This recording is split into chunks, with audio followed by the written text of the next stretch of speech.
Hi, everybody. I'm Hal Urban, and I am very honored to be able to share with you what I know about spreading joy, which our Holy Father, Pope Francis, has asked us to do. And there are many different ways to do that.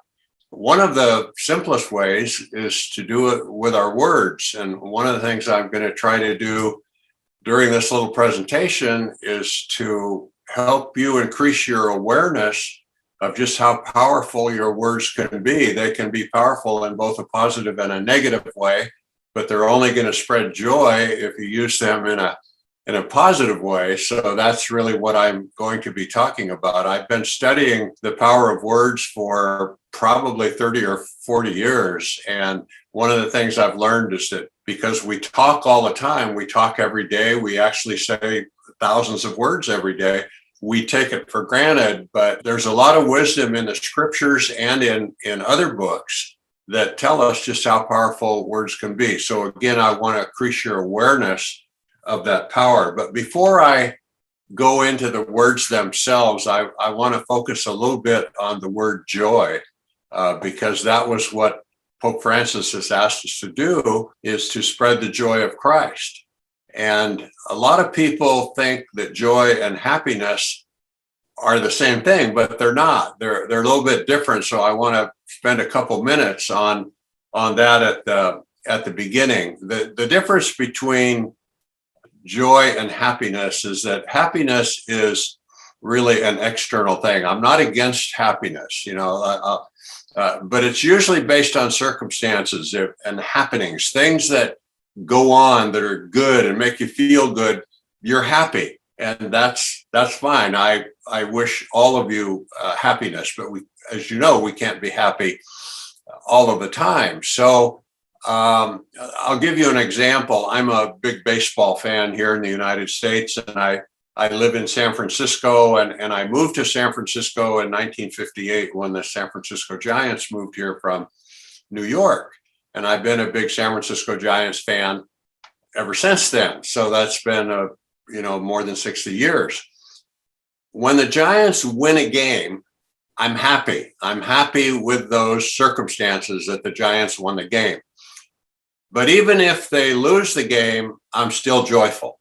And because joyful is an inside thing. It doesn't come from outside things. From a religious standpoint, joy comes from feeling the presence of God. And that's something that I think we need to work on all of the time. I'm reminded every morning I look at something on the internet, and it always reminds me, your first obligation is to be aware of the presence of God in your life. And when I do that, even when things are bad, I can still be joyful. So I hope everybody understands the difference between happiness and joy. Again, they're both good, but one is from the outside, the other one comes from the inside. And I love Pope Francis, and I love the fact that he's encouraging us to spread the joy.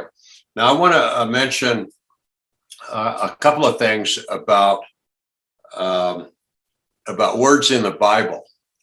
One of the things I strongly suggest that everybody do, and it doesn't take very long, is go to the Old Testament and look in Proverbs. The Proverbs aren't very long. They're written supposedly by the wisest man that ever lived, King Solomon. And in those Proverbs, there are 50 different places where he mentions the power of words. So he obviously thought they were important. Now, he reminds us that they can be used to hurt people.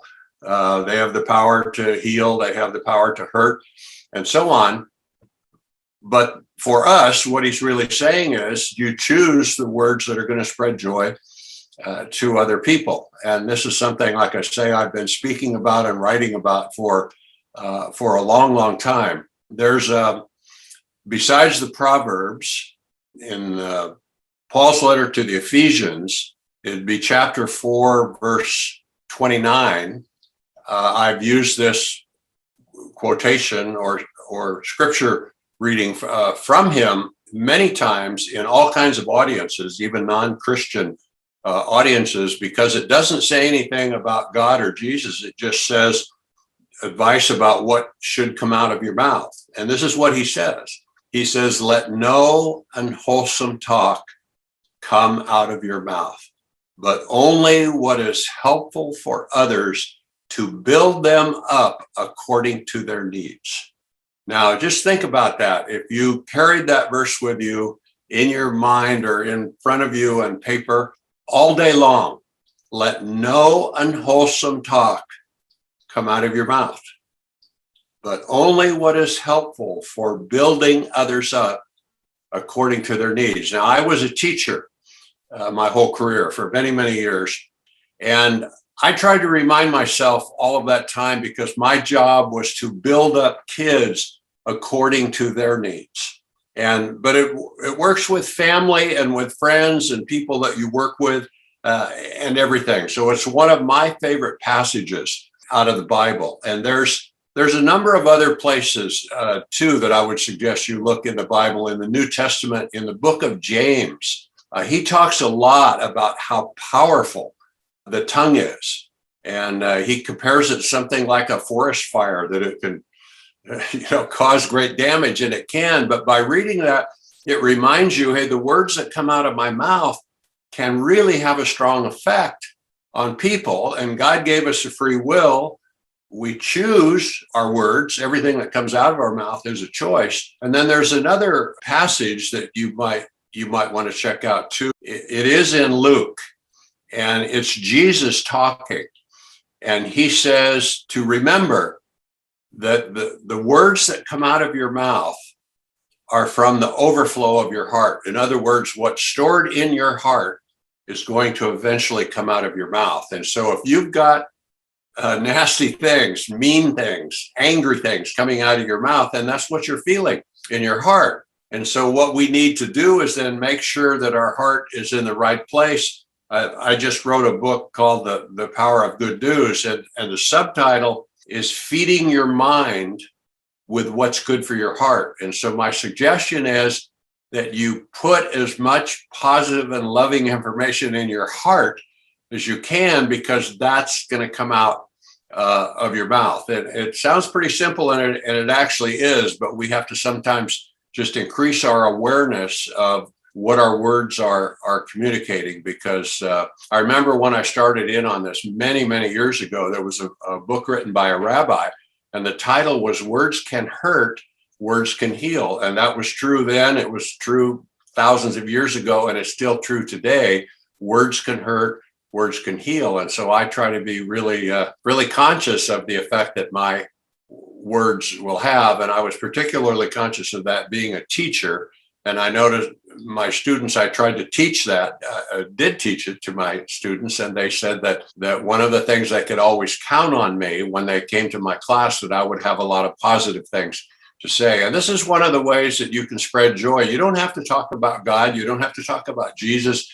Just spread joy. And one of the things that really adds to positive things coming out of your mouth is being thankful. Now, the Bible tells us all the way through the Bible, be thankful in all things. And I have a chapter about that in my new book too, that thankful people find more good news, because if they're thankful for things, they're looking around and they see things that they appreciate, and it raises their spirits. And so that's an important part too. And if you need any help in being reminded that you need to have more positive things coming out of your mouth, then read more about thankfulness. There's some really excellent books, both Christian and non-Christian psychological books, that tell us just how important it is to be thankful.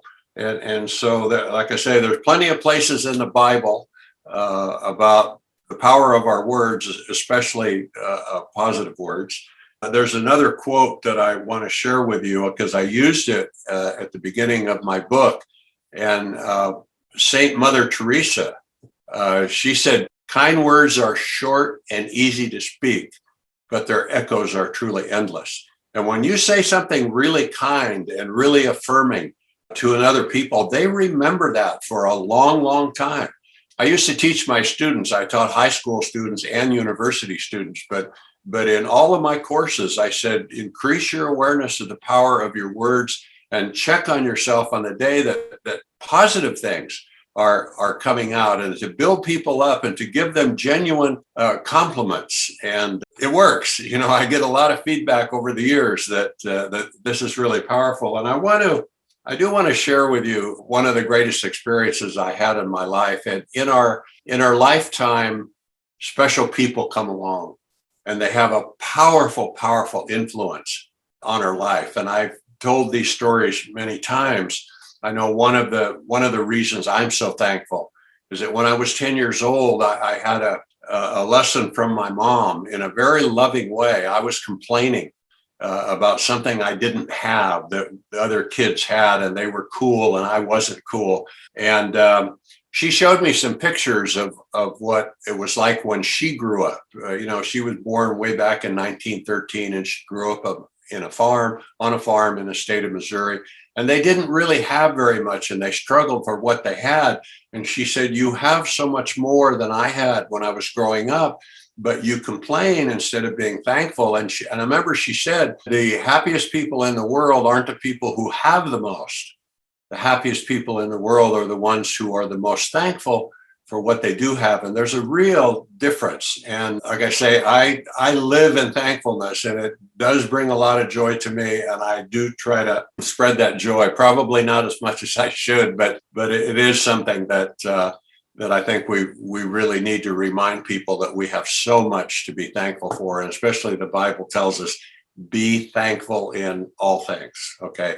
The other mentor, personal influencer on me I want to share with you was a teacher colleague that I had, and he also became one of my best friends. His name was Tim. And at that time, I was not associated with my faith. I had as some people sometimes leave their faith and then return to it. I'm one of those people, and I was away for a while, and my life wasn't very good at the time.